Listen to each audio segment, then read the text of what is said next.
आप देख रहे हैं अपना बिहार और आपके साथ मैं हूं विवेक। बालू के अवैध खनन पर बड़ी कार्रवाई हुई। अवैध खनन के खेल में पुलिस से लेकर प्रशासन के अधिकारियों की मिलीभगत सामने आई है और इसके बाद सरकार ने कड़ा एक्शन लिया है।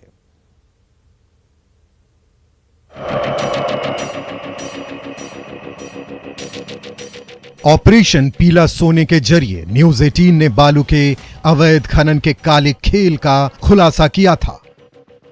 खबर दिखाने के बाद पुलिस प्रशासन से लेकर खनन विभाग तक में खलबली मच गई थी। आर्थिक अपराध इकाई की जांच में भी बालू के अवैध खनन के खेल में पुलिस से लेकर प्रशासन के अधिकारियों की मिलीभगत उजागर हुई है, जिसके बाद पीले सोने की आड़ में काली कार्रवाई करने वाले पुलिस अधिकारियों पर कार्रवाई शुरू हो गई है। सरकार ने भोजपुर के एसपी राकेश कुमार दुबे और औरंगाबाद के एसपी सुधीर कुमार पोरिका को हटाते हुए मुख्यालय में पोस्टिंग कर दी है। कहा यह भी जा रहा है कि बालू के अवैध खनन को लेकर रोहतास के एक एसडीओ समेत 2 जिला परिवहन अधिकारी पर भी गाज गिरी है। एडीजी पुलिस मुख्यालय जितेंद्र कुमार ने भी दोषियों के खिलाफ कड़ी कार्रवाई की बात कही है। मैं स्पष्ट बता दूं कि भ्रष्टाचार एक तरह से हम बिल्कुल स्थिर हैं कि हम उससे बिल्कुल डिग नहीं सकते थे।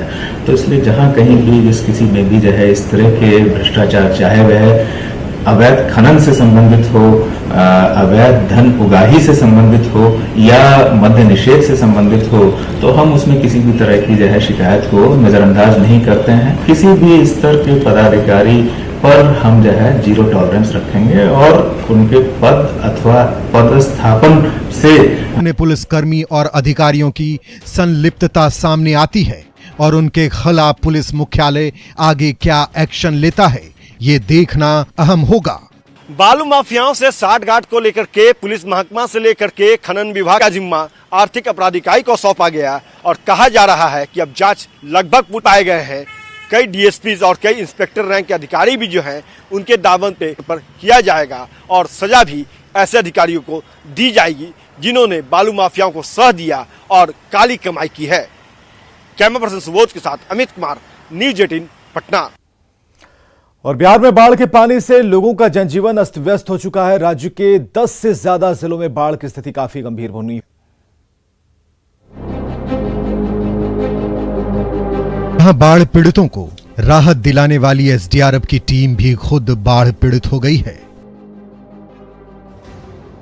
बाढ़ पीड़ितों की मदद को लेकर राजे नारायण कॉलेज परिसर में एसडीआरएफ का अस्थायी कैंप बनाया गया है, लेकिन बूढ़ी गंडक में उफान के कारण एसडीआरएफ कैंप ही बाढ़ के पानी रेस्क्यू के लिए जवान मौके पर तुरंत नहीं पहुंच पाते हैं। सुपौल में कोसी का कहर जारी है। कोसी का जलस्तर हुए हैं। बाढ़ से बचने के लिए ऊंचे स्थानों पर लोगों ने ठिकाना बनाया है। वहीं जान जोखिम में डालकर छोटी नाव के सहारे सफर को मजबूर है। पानी हेल के आबै छियै भरि छाती डूबल जाइत रहियो। हाँ, कोई देखियो सुने वाला नहीं छ। भरि रात खेलिया दिमाग में भूखले जाइ छियै। 10 रुपया आते तो सब्जी साग ला के जेबै। अररिया के शहरी इलाके में परमान नदी से कटाव तेज हो गया है। वार्ड नंबर 11 और 12 में क्यों तोड़ रहे हैं? नदी की वजह से नदी काट रहे, उसको भी तोड़ रहे हैं।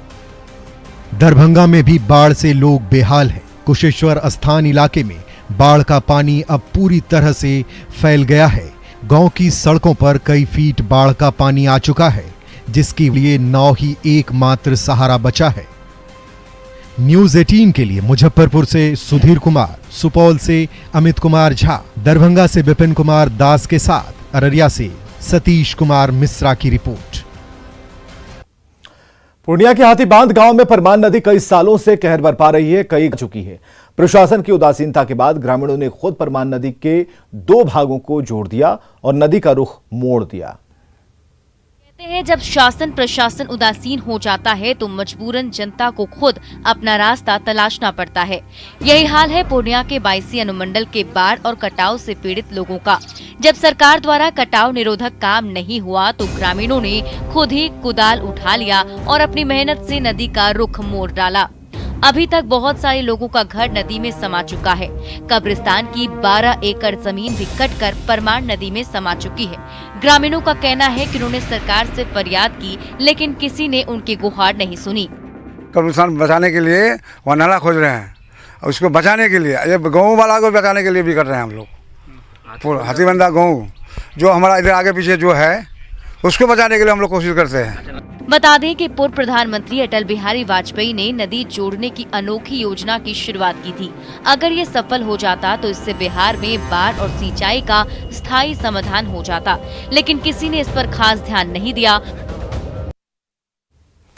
तो बिहार में बाढ़ की त्रासदी पर जल संसाधन मंत्री संजय झा का बड़ा बयान आया है। न्यूज 18 से खास बातचीत में उन्होंने कहा कि बाढ़ का खतरा कम करने के लिए सरकार नदियों को जोड़ने पर विचार कर रही है। साथ ही उन्होंने कहा कि प्रदेश की मृत नदियों को पुनर्जीवित करने पर भी सरकार काम कर रही है। ये है कि डिपार्टमेंट में हम लोग ये जरूर अब कोशिश कर रहे हैं कि हम लोगों को बहुत होप हो नहीं रहा है कि नेपाल में चीजें क्योंकि उस स्पीड में या ऐसे नहीं हो रही है जो हम लोगों ने सोचा था। तब हम लोग ये जरूर प्रयास कर रहे हैं कि आने वाले समय में कि बिहार के अंदर जो छोटी छोटी नदियों अगर कम कर सकते हैं, खत्म की बात तो नहीं कर सकता हूं, तो वो जरूर हम लोग एक दो जगह मॉडल के रूप में एक्सपेरिमेंट बेसिस पर कोशिश करेंगे कि भाई ये करके देखें, और उससे अगर उसका कुछ प्रभाव कम हो सके। को जोड़ने की योजना जिसके बारे में अटल बिहारी वाजपेयी जी जो प्रधानमंत्री थे उन्होंने शुरुआत की थी, तो बिहार अपने नदियों को जोड़ने की कोशिश करेगा अपने बूते या फिर केंद्र सरकार के बूते? क्या है ये, क्या है? कंसर्न है, कल भी मीटिंग ली है उस पर उनका, और उन्होंने कहा कि भाई आप लोग ये करके देखिए कि अगर बहुत सारा आपको रिवर है वो डेड हो गया, तो उसको अगर खुदाई करके अगर उसको जिंदा करते हैं और वहां पर अगर पानी डाइवर्ट होता है, एक प्लस अगर जो छोटा छोटा नदी है, ये तो बड़ा नदी में वाटर मैनेजमेंट या पानी को हम लोग होल्ड कर सकते हैं। जहां ज्यादा पानी जिस रिवर में है उसको दूसरे रिवर में जहां कम है उसको डाइवर्ट कर, इंटरलिंकिंग का यही मतलब हुआ कि फ्लड के टाइम में उसको डाइवर्ट कर दिए दूसरे रिवर में। तो वो एक दो जगह डिपार्टमेंट में हम लोग इसको ऑलरेडी इस पर बातचीत चल रही है, जो एक्सपर्ट लोग हैं उसमें एडवाइस कर रहे हैं। तो वो अगर कुछ हो पाता है तो उसका ये एडवांटेज होगा, बिहार में करने का सोच रहे हैं अभी जो इनिशियल जो स्टेज है। तो हम लोग आने वाले टाइम में इसको फिर आगे और इसका स्कोप बढ़ाएंगे और इससे कोशिश करेंगे कि जो पानी आता है रहे, कम से कम वो प्रयास तो हम लोग जरूर कर रहे हैं। महंगाई के मुद्दे पर विपक्षी पार्टियां गोलबंद होने लगी हैं। इसके खिलाफ 18 और 19 जुलाई को आरजेडी कार्यालय को राज्य के सभी जिला मुख्यालयों में विरोध प्रदर्शन का उन्होंने ऐलान किया। तेजस्वी ने जिलों में जो है 100 से ऊपर चला गया पेट्रोल का दाम, डीजल का दाम, एलपीजी गैस का दाम जो है महंगा हो गया, खाद के दाम जो है वो महंगे हो गए, लोग त्राहिमाम कर रहे हैं, मर रहे हैं। इसको लेकर के हम लोग जो है आने वाले 18 तारीख को सभी बिहार के प्रखंडों में और 19 तारीख को सभी जिला मुख्यालय में हम लोग इसका विरोध प्रदर्शन करेंगे। विपक्ष के नेताओं के साथ, अलग अलग पार्टियों के साथ हम लोग बैठेंगे, महागठबंधन के साथियों के साथ बैठेंगे, फिर निर्णय लेंगे। हालांकि आज हमने चिट्ठी जो है हमने लिखा भी है, अब देखते हैं कि अध्यक्ष साहब का क्या रिप्लाई आता, लेकिन भय का वातावरण है। गया में एक डॉक्टर के बेटे की गुंडागर्दी कैमरे में कैद हो गई। मामूली विवाद में डॉक्टर का बेटा घर के बगल में चलने वाले क्लिनिक में घुस गया और मैनेजर की गुंडागर्दी कैमरे में कैद हो गई है। मामूली विवाद में डॉक्टर का बेटा घर के बगल में चलने वाले क्लिनिक में घुस गया और मैनेजर की इस कदर पिटाई कर रंगाई पुताई का काम चल रहा है। श्यामा रानी क्लिनिक के बगल में ही डॉक्टर नीता अग्रवाल का घर है। श्यामा रानी क्लिनिक के मैनेजर की माने तो रंग के कुछ छींटे पुताई के दौरान डॉक्टर नीता अग्रवाल की तरफ गिर पड़े। इसी बात को लेकर डॉक्टर नीता का बेटा उनके क्लिनिक में घुस आया। बांस उस लगाया हुआ था, पहले भी बात हो चुकी थी, इसके पहले भी हम लोग का रिपेयरिंग वर्क हुआ था ना, तो बात हो चुकी थी और सत्येंद्र पहले भी इनसे 10 दिन पहले पूछ चुका था। जान भी जा सकती थी। इस मामले में दोनों तरफ से थाने में शिकायत दर्ज कराई गई है। और मुजफ्फरपुर में एक युवती के हॉरर किलिंग का मामला सामने आया है। बगल के गांव के एक लड़के से प्रेम प्रसंग रखने पर युवती की हत्या कर दी गई। हत्या आरोप में गिरफ्तार कर लिया है। मुजफ्फरपुर में एक युवती के हॉरर किलिंग का मामला सामने आया है। बगल के गांव के एक लड़के से प्रेम संबंध रखने पर युवती की हत्या कर दी गई। हत्या के 43 दिनों बाद पुलिस ने मामले का खुलासा करते हुए लड़की के माता पिता को आरोप में गिरफ्तार कर लिया है। इस मामले के कई अन्य आरोपियों की गिरफ्तारी के लिए पुलिस छापेमारी कर रही है। घटना मनियारी थाना क्षेत्र के माधोपुर सुस्ता गांव की है। दरअसल 1 जून को कुर्नी थाना क्षेत्र के चंद्रहड्डी गांव में पानी से भरे गड्ढे में एक युवती का शव मिला था।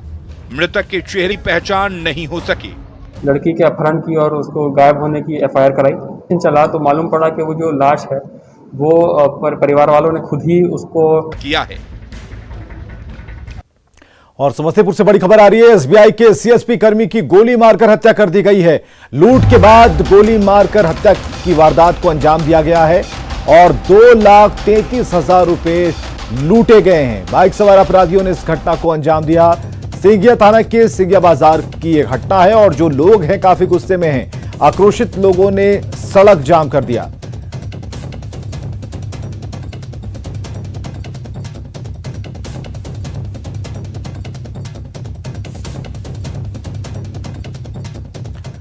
कोरोना की तीसरी लहर के मद्देनजर सरकार और सेवा के लिए सैकड़ों की संख्या में एम्बुलेंस की खरीद की है। कोरोना की दूसरी लहर में जिस तरह एम्बुलेंस की दिक्कत सामने आई थी उसे देखते हुए अब सरकार ने बड़ी संख्या में एम्बुलेंस खरीदा है और ये सभी एम्बुलेंस पटना पहुंच चुकी है और इसे गर्दनीबाग इलाके में लगाकर रखा गया है। जल्द ही ये सभी एम्बुलेंस सभी पीएससी को दी जाएंगी। कोरोना के तीसरे लहर की आशंका को देखते हुए राज्य सरकार पूरी तरह से तैयारी में जुटी हुई है और उसी तैयारी की एक तस्वीर आपको हम दिखाते हैं। यहाँ देखिए आप किस तरह से जो सरकार के तरफ से एम्बुलेंस जो है वो खरीदा गया है। ये देखिए मुख्यमंत्री ग्राम परिवहन योजना के तहत ये सभी एम्बुलेंस खरीदे गए हैं और इसे सभी पंचायतों को दिया जाएगा, क्योंकि जिस तरह से दूसरी लहर के दौरान परेशान थे, ऐसे में सरकार ने अब इस समस्या को दूर करने के लिए आप देखिए बड़ी तादाद में, कह सकते हैं सैकड़ों की संख्या में यहाँ पर आप देखिए एम्बुलेंस लगा हुआ है। ये गर्दनीबाग पटना हाई स्कूल के पास का ये मैदान है जहाँ पर ये सभी एम्बुलेंस को लगाया गया है और सभी नए एम्बुलेंस है और इसे हर पंचायत सरकार के स्तर पर किया जाएगा। लेकिन अभी सभी एम्बुलेंस जो है वो यहाँ आज एम्बुलेंस जो है वो अब तैयार है, चूंकि जो तीसरी लहर की बात लगातार हो रही है कि उसको वो तीसरी लहर अगर आती है तो कैसे सरकार इससे निपटेगी। तो ये तस्वीर एक कहीं ना कहीं लोगों को सुकून देने वाली तस्वीर है कि अगर तीसरी लहर आती है तो सरकार उसके लिए किस तरह से अपनी कमर सरकार ने कसी हुई है, वो साफ तौर से लोगों को एम्बुलेंस की कमी का रोना न रोना पड़े, एम्बुलेंस की कमी से किसी की जान न जाए, इसे लेकर सरकार ने अब पूरी तरह से अपनी कमर कस ली है। कैमरा पर्सन सुबोध के साथ साकेत कुमार, न्यूज 18 पटना। पिछले 6 दिन वैक्सीन लोगों ने लिया है। पटना के पाटलिपुत्रा अशोका होटल में आज सुबह से सबसे ज्यादा 1.5 लाख डोज पहुंचने के बाद वैक्सीनेशन में काफी तेजी आ गई है। पटना के होटल पाटलिपुत्रा अशोका में सुबह से ही बड़ी संख्या में लोग वैक्सीन लेने के लिए पहुंच रहे हैं और अपने लक्ष्य को लेकर लगातार प्रतिबद्ध है। 31 दिसंबर 2021 तक 6 करोड़ लोगों को वैक्सीन दिया जाना है, जिसको लेकर गांव से लेकर शहर तक ये अभियान चल रहा है। बहुत दिन से इंतजार कर रहे थे, स्लॉट नहीं मिल रहा था जल्दी से, इसलिए सोच रहे थे अभी जल्दी हो जाए तो अच्छी बात है। सेकेंड डोज कंप्लीट हो गया और सुबह से लोगों को पड़ रहा है तो बहुत राहत का ये है। सेकेंड डोज के लिए जो लोग ज्यादा भागदौड़ कर रहे थे वो लोग को मिल रहा है, तो राहत का अभी सारे चीज। और कल रात में बिहार में 1.5 लाख डोज पहुंची है कोवैक्सीन की, जिसके बाद 60,000 डोज पटना के अलॉट किया गया और तेजी से वैक्सीनेशन अभियान चल रहा है। नियंत्रण कानून को लेकर एक बार फिर चर्चा शुरू हो गई है, जिस पर उप मुख्यमंत्री तारकिशोर प्रसाद ने अपने पहले से ही चलते आ रहा है। अगर जरूरत पड़े तो बिहार में भी इसे लेकर कानून बनाया जाएगा। दोनों आवश्यक है। हम लोग चाहते हैं कि जन चेतना के द्वारा जो जनसंख्या की विस्फोटक स्थिति है उस पर हम सब देश में संसाधन है तो उसको भी हम सब को देखना पड़ेगा। और अगर जनसंख्या नियंत्रित रहती है, परिवार में बच्चे कम होते हैं तो हम उनके माता पिता बेहतर उन्हें सुविधा प्रदान कर सकते हैं। इधर पटना में जनसंख्या नियंत्रण को लेकर कार्यक्रम का आयोजन किया गया, जिसका उद्घाटन स्वास्थ्य मंत्री मंगल पांडे ने किया। इस दौरान उन्होंने कहा कि जनसंख्या नियंत्रण स्वास्थ्य विभाग की जागरूकता के कारण फर्टिलिटी रेट कम हो गई है, जो कि बिहार के लिए अच्छी खबर है। परिवार नियोजन का कार्यक्रम देश में 1952 में बना के लिए जिम्मेवारियां दी गई। स्वास्थ्य विभाग उस काम को लगातार करता रहा है और बिहार में अभी जो ताजा रिपोर्ट आया है उसके अनुसार टोटल फर्टिलिटी रेट घटने का प्रयास होगा। नेटवर्क 18 फेडरल बैंक संजीवनी गाड़ी भारत के कोविड प्रभावित जिलों में जा रही है। वैक्सीन के लिए जागरूकता फैलाने की हमारी इस मुहिम को आप भी अपना सहयोग दीजिए।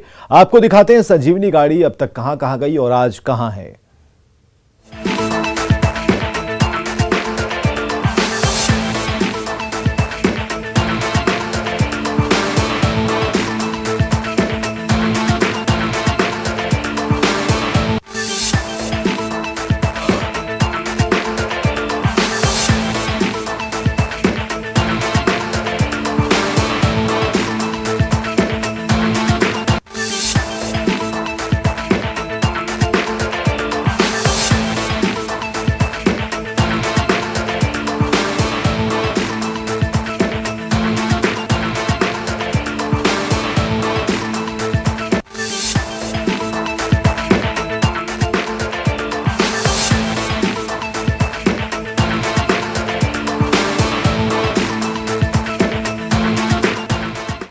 और आगे देखिए जोहार झारखंड।